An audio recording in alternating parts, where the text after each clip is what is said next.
ஏங்க என்னாச்சு?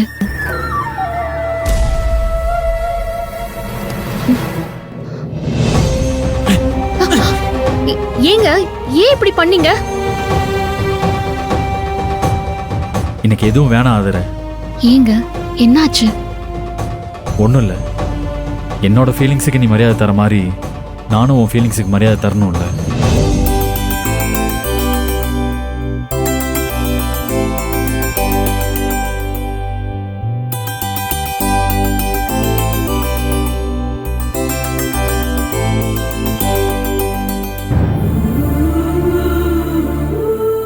என்ன ஆதர?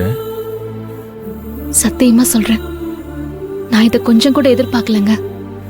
நீங்க ஏற்காட்டிலேயே ரொம்ப அப்செட் ஆயிருந்தீங்க. இப்பவும் நீங்க அப்செட் ஆயிடக்கூடாதுன்னு நினைச்சேன். அதனால்தான் நான் எல்லாத்தையும் மறந்துட்டு உங்ககிட்ட சந்தோஷமா பேசினேன். ஆனா நீங்க என் மனசை புரிஞ்சுக்கிட்டு எதுவும் வேண்டான்னு சொன்னதுக்கு ரொம்ப தேங்க்ஸுங்க.